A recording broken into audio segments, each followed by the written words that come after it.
Hello student, ये extraction of elements का video number 4 है। लास्ट वीडियो में हम बात कर रहे थे फ्लोथ फ्लोटेशन प्रोसेस के बारे में। तो हम डिस्कस करते हैं डिप्रेशन के बारे में। डिप्रेशन किस तरह से यूज किया जाता है?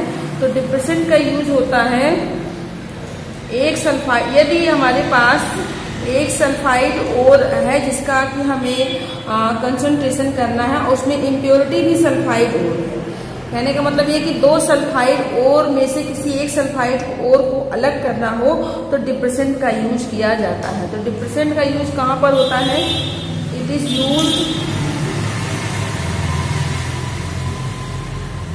Use to separate one sulphide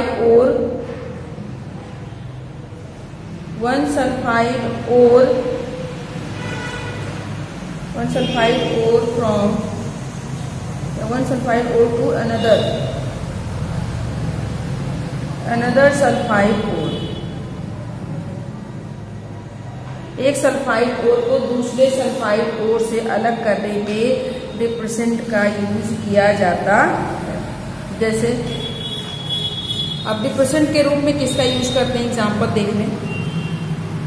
depressant के रूप में हम किसका यूज करते हैं? डिप्रेसेंट के रूप में किस चीज का यूज होता है? Sodium cyanide.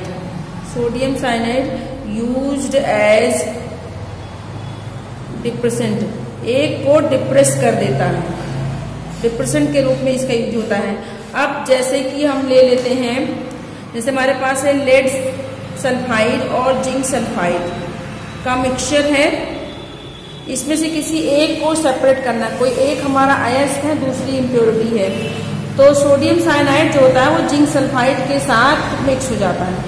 तो ये सोडियम साइनाइड जिंक सल्फाइड के साथ कंबाइन करके कॉम्प्लेक्स बना लेता है और हमारा जो लेड सल्फाइड है वो ओर के फॉर्म में वो जो है वो सेपरेट हो जाता है। तो यहाँ पर आप देखेंगे इसमें लेड सल्फाइड जो है ओर की तरह और जिंक सल्फाइड हमारा क्या है? इम्प्योरिटी है, गैंग पार्टिकल है। तो जिंक सल्फाइड जो है ये डिप्रेस हो जाता है, depressed by sodium cyanide. Sodium cyanide के द्वारा ये डिप्रेस कर दिया जाता है और कॉम्प्लेक्स बना लेता है और लेड सल्फाइड जो है इस मिक्सचर से अलग हो जाता है। तो हमने क्या क्या देखा?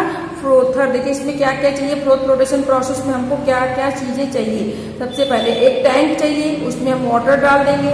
वाटर डालने के साथ हम उसमें जो है पाइन ऑयल डाल देंगे, एनिलीन या क्रिसॉल में से कोई एक डाल देते हैं, और इसके अलावा पोटेशियम एथिल जेंथेट डाल देते हैं और सोडियम साइनाइड डाल देते हैं। ये सब करता क्या है?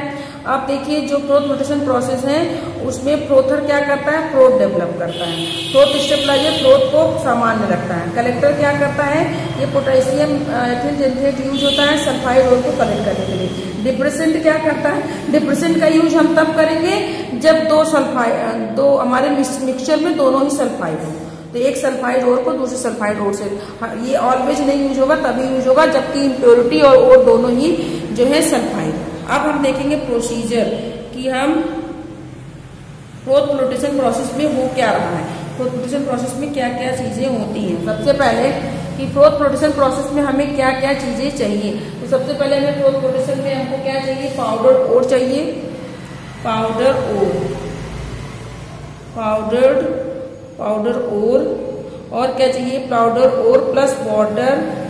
पाउडर ओर और वाटर को लेकर के powder ore and water are taken into a tank. Powder ore और वाटर को एक टैंक में डाल देते हैं। पाउडर ओर जिसका हमको कंसंट्रेशन करना है उस ओर को, वाटर को एक टैंक में डाल देंगे। उसके बाद देखिए अब हम टैंक में क्या डाल देते हैं? इसके अलावा टैंक में पाइन ऑयल डाल देते हैं। पोटेशियम एथिल जेंथेट और साथ में क्रिसॉल या एनिलीन में से कोई एक, cresol et cetera are added to the mixture. इसको ऐड कर देते हैं। क्लियर? तो एक टैंक लेकर के उसमें ये चीजें डाल देंगे। अब देखिए जब हमने सब कुछ डाल दिया तब क्या होता है, अब हमारा जो ओर हमने टैंक में डाल रखा है उसमें ओर भी है और साथ में उसमें गैंग पार्टिकल या इम्प्योरिटी उपस्थित है। तो जो ओर होता है, ओर पार्टिकल्स आर वेटेड बाई, किसके द्वारा, वेटेड बाई ऑयल। और जो होता है अयस्क जो है वो ऑयल के द्वारा या ऑयल में घुलता है, या यूं कहिए कि ऑयल में वो डिसॉल्व होता है, ऑयल से वो गीला होता है, वो ऑयल के द्वारा मिक्स होता है। एंड इम्प्योरिटी या gangue particle, impurities are wetted by water. तो इम्प्योरिटी अशुद्धियां पानी में घुल जाती हैं और जो ओर होता है वो ऑयल में घुल जाता है। तो ठीक क्लियर, पानी भी डाल रखा है और जो है ऑयल भी डाल रखा है। तो अशुद्धि पानी में और जो है हमारा ऑयल में डिजॉल्व हो जाता है, वेट हो जाता है, गीला हो जाता है उसके साथ। अब होगा क्या, जब इतनी चीजें सब डाल देंगे तो अब हम टैंक में क्या ट्रांसफर करेंगे, टैंक में हम एयर ट्रांसफर करते हैं। टैंक में हम एयर ट्रांसफर करेंगे तब देखिए क्या होता है। अब ट्रांसफर एयर इनटू टैंक, जैसे ही एयर ट्रांसफर करते हैं फ्रोथ डेवलप हो जाता है, फ्रोथ बनने लगता है। जैसे ही टैंक में हम एयर डालते हैं फ्रोथ डेवलप होने लगता है, फ्रोथ बनने लगता है। और जब फ्रोथ बनता है तो फ्रोथ बनने पर जो है और फ्रोथ के साथ ऊपर आ जाता है, अशुद्धियां पानी के साथ टैंक की तली में बैठ जाती। क्यों? क्योंकि जो ओर है, तेल जो होता है वो पानी से हल्का होता है, मतलब तेल पानी के सरफेस पे ही, इसलिए जो और पानी तेल में डिजॉल्व हो रहा है, इसलिए और जो है वो झाग के साथ ऊपर आ जाएगा। तो और नेक्स्ट क्या होगा, और कम फ्रोथ डेवलप हो गया। अब क्या होगा देखिए, और जो है comes to the body surface, और comes to the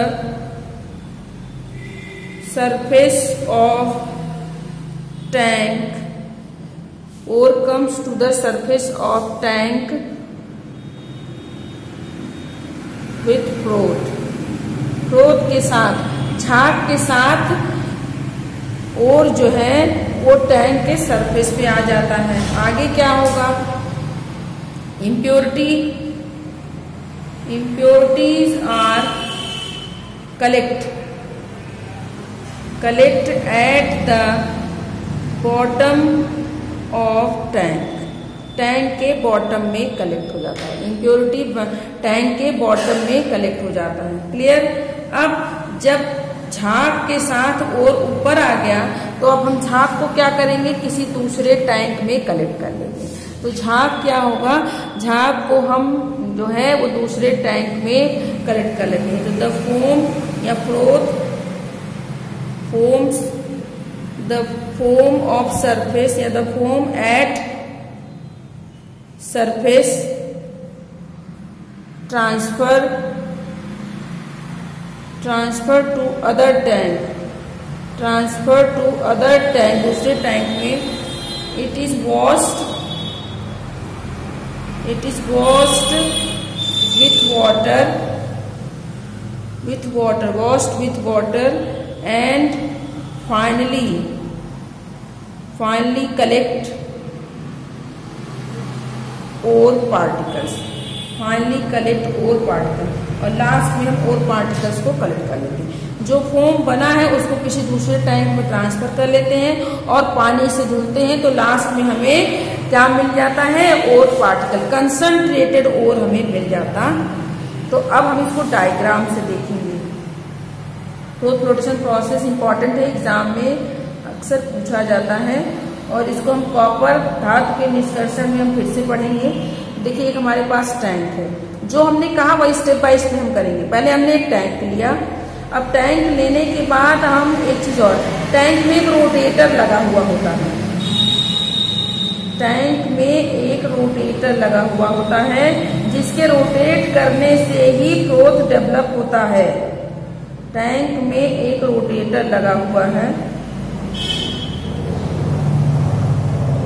और जिसके द्वारा टैंक के अंदर एयर ट्रांसफर की जा रही है। ये रोटेटर है और इसमें एयर ट्रांसफर होता है, एयर ट्रांसफर किया जाता है। जब एयर ट्रांसफर करते हैं तभी जो है ये रोटेट करता है। अब टैंक में क्या क्या चीजें भरी हुई है देखिए, टैंक में वाटर के साथ इसमें क्या भरा होगा, आयस। तो इस टैंक में क्या क्या चीजें हैं, सबसे पहले इसमें हमने क्या क्या डाल रखा है देखिए, और प्लस वाटर, और क्या क्या चीजें हैं, प्लस पाइन ऑयल डाल दिया है, और इसमें क्या डाला हुआ है, क्रिसॉल, और साथ में क्या है इसमें पोटेशियम एथिल जैंथेन, ये सारी चीजें इसमें मिलेंगी। तो सबसे पहले तो ओर और वाटर डालते हैं, उसके बाद ये सारी चीजें इसमें हम डाल देते हैं। ओर, वाटर और पाइन ऑयल डाल के फिर बाकी सारी चीजों को हम डालते हैं। अब इसको डालने से क्या होगा, जब इन सब चीजों को डाल करके एयर ट्रांसफर करेंगे तो ये घूमने लगेगा। जैसे आप एक बाल्टी में पानी लीजिए, उसमें सर्फ डालिए और डालने के बाद हाथ से मिलाने लगिए तो क्या होगा, झाग बनेगा, और झाग सारे जब बनेंगे तो वो क्या पानी के ऊपरी सतह पर, बाल्टी के ऊपरी सतह पर आ जाएंगे। उसी तरीके से जब इसमें एयर डालते हैं तो ये ऐसे इसको घुमाने लगता है सोल्यूशन को, और जब ये सोल्यूशन घूमेगा तो फ्रोथ बनेगा, और फ्रोथ जो है वो आ करके ये यहाँ पर इकट्ठे हो जाते हैं सरफेस पे। ये फ्रोथ सरफेस पे ये झाग इकट्ठा हो जाएंगे, और इस झाग के साथ क्या है, इस झाग में अयस्क है। तो इस झाग में क्या चीज है देखिए, और प्लस फोम, और झाग है ये। उसके बाद क्या होगा, जो पार्टिकल्स होंगे, जो पार्टिकल इम्प्योरिटीज होंगी वो आ करके बॉटम में, तली में कलेक्ट हो जाती है, वो आ करके यहाँ पर तली में कलेक्ट हो जाएगी। क्लियर। यहाँ पर क्या कलेक्ट हो गई, इम्प्योरिटीज या gangue particle. And this process is flotation process. और याद रखिएगा ये यूज होता है इसके लिए, सल्फाइड ओर के लिए, specially use for sulphide. Clear है। अब नेक्स्ट हम डिस्कस करेंगे, थर्ड हमारा है magnetic separation method. Third that is magnetic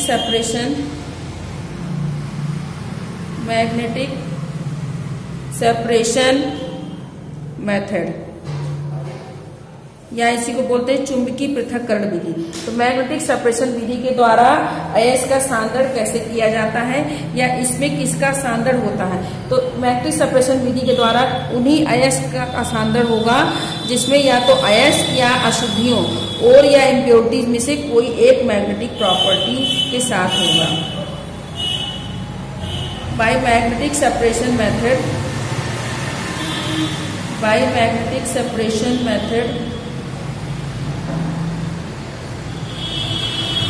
concentration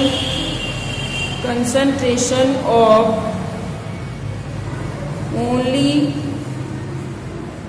those ore in which either ore or impurities have magnetic property,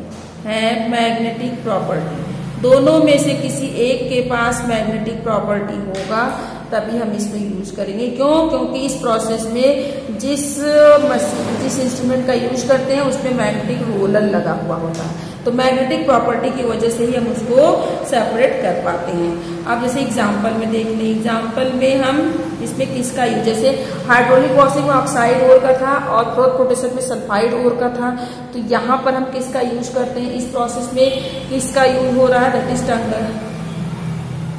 tungstate या टंगस्टेट ऑफ आयरन की impurity. Iron यहाँ पर मैग्नेटिक है, ये नॉन मैग्नेटिक है, तो आयरन मैग्नेटिक रोलर से चिपक जाएगा, अलग हो जाएगा, और टंगस्टन इम्प्योरिटी अलग हो जाएगी। इसके अलावा हम मैग्नीज ऑफ टीन स्टोन से मैग्नीज को, ये इम्प्योरिटी है और ये हमारा क्या है, अयस्क है। तो यहाँ पर टीन स्टोन आपका जो है ये इससे मैग्नीज को हम अशुद्ध कर देंगे। सेपरेटेड बाई इस मेथड, क्लियर, इस मेथड से इसको सेपरेट करते। अब देखिए आगे क्या होता है, अब इसको हम डायग्राम से देखेंगे तो हमें क्लियर हो जाएगा। डायग्राम में क्या होता है, देखिए मैग्नेटिक रोलर लगा होता है इस तरीके से,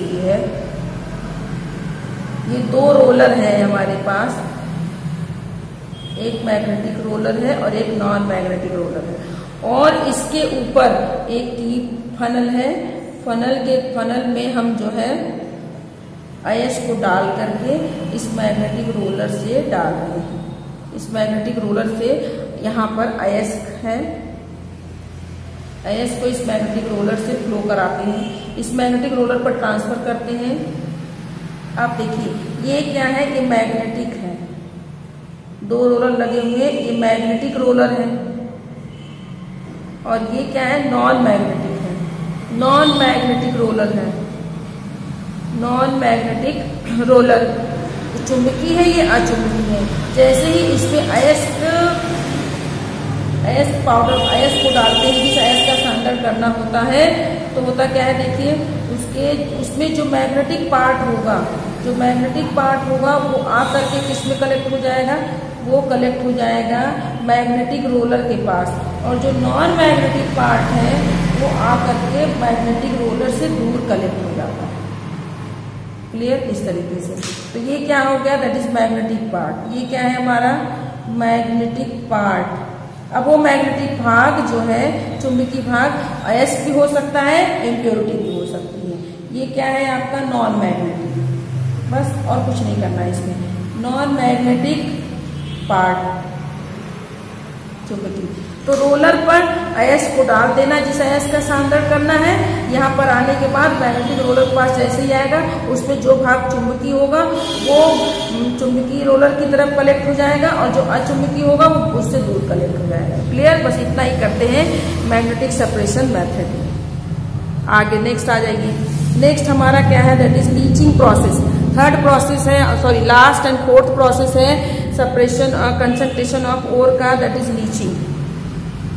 फोर्थ वन लीचिंग प्रोसेस।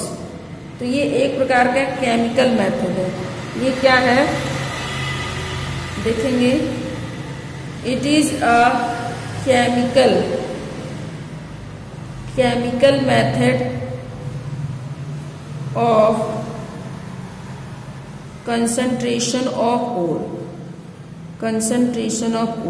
ओर की सांद्रण की एक रासायनिक विधि है। आगे देखिए नेक्स्ट है हमारे पास, इसका एग्जाम्पल देख लेंगे।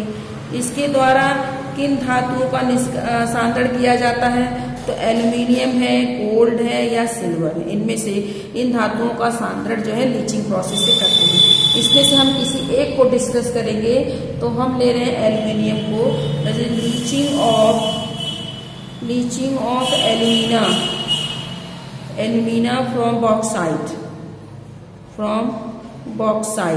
बॉक्साइट से हमें एल्यूमिना को निकालना है। बॉक्साइट क्या है, देखिए बॉक्साइट क्या होता है, बॉक्साइट का फॉर्मूला Al2O3 2H2O। ये है ओर ऑफ एल्यूमिनियम। एल्यूमिनियम का अयस्क होता है, बॉक्साइट एल्यूमिनियम का अयस्क है। अब हमें कंसंट्रेशन करना है इसका। अब देखिए होता क्या है, स्टेप बाय स्टेप इसमें देख लेंगे। सिर्फ रिएक्शन, केमिकल प्रोसेस है, तो इसमें केमिकल रिएक्शन होंगे। तो इसमें होता क्या है, एल्यूमिना। अब एक चीज और दिमाग में रखिएगा कि लीचिंग प्रोसेस जो होता है उसमें कंसंट्रेशन करने के लिए हम सर्टेन एसिड बेस का यूज करते हैं। यहाँ पर हम यहीं पर लिख देते हैं सर्टेन एसिड बेस या फिर other reagent, certain acid base are used for leaching process में हम जो है कुछ एसिड बेस या अदर रिएजेंट का यूज करते हैं। तो यहाँ पर एल्यूमिना है, एल्यूमिना के साथ सोडियम हाइड्रोक्साइड, ये क्या है बेस, सोडियम हाइड्रोक्साइड का एक सोल्यूशन यूज करते हैं तो ये बन जाता है एल्यूमिनियम हाइड्रोक्साइड का कॉम्प्लेक्स बन जाएगा। क्लियर, ये सोल्यूबल है। अब अगले स्टेप में क्या होगा देखिए, सेकेंड स्टेप में हम देखेंगे क्या होता है। जो एल्यूमिनियम हाइड्रोक्साइड जो आपका बना सोडियम एल्यूमिनियम हाइड्रोक्साइड बना हुआ है कॉम्प्लेक्स, ये जो है कार्बन डाइऑक्साइड से रिएक्शन करके बना लेता है एल्यूमिनियम हाइड्रोक्साइड और सोडियम बाइकार्बोनेट बाहर निकल आता है। नेक्स्ट फाइनली हमें एल्यूमिना मिल जाएगा। एल्यूमिनियम हाइड्रोक्साइड जो है एल्यूमिना के साथ हाई टेम्परेचर 1470 केल्विन पर क्या बना लेता है एल्यूमिना और साथ में वाटर। तो हमें यही निकालना था एल्यूमिना बॉक्साइड से। ये क्या था बॉक्साइड, ये हमारा है बॉक्साइड। तो बॉक्साइड से हमने ये क्या प्राप्त कर लिया एल्यूमिना। तो ये हो गया concentration of ore by leaching process. तो लीचिंग प्रोसेस एक प्रकार की केमिकल मेथड है। तो अब तक हमने कहाँ तक पढ़ा, अयस्क के सांद्रण की विधि। अयस्क के कंसंट्रेशन ऑफ ओर की चार मेथड थे, hydraulic washing for oxide ore, प्रोपेशन for sulphide ore and magnetic separation method. उस अयस्क के लिए जिसमें कोई ना कोई एक भाग जो है वो मैग्नेटिक हो, चुंबकीय हो, और लास्ट हमारी केमिकल प्रोसेस है। इसका यूज कहाँ पर करते हैं, इसका यूज जो है एल्यूमिनियम गोल्ड या सिल्वर के लीचिंग में, सिल्वर के कंसंट्रेशन में करते हैं। ये एक प्रकार की केमिकल प्रोसेस है। अब जब हमारा ओर का कंसंट्रेशन हो जाता है, ओर का सांद्रण हो जाता है, तो अब हम ये देखते हैं कि ओर हमारा किस फॉर्म में है। ओर हमारा जो है ऑक्साइड फॉर्म में है, सल्फाइड में है, या फिर जो है कार्बोनेट फॉर्म में। यदि अयस्क हमारा ऑक्साइड फॉर्म में तो रिडक्शन करते हैं, यदि सल्फाइड फॉर्म ऑक्साइड फॉर्म में नहीं है, सल्फाइड या फिर जो है कैल्सिनेशन फॉर्म में है, तो उसको हम कन्वर्ट करते हैं ऑक्साइड में। तो अगला मेथड क्या हो जाएगा, कन्वर्जन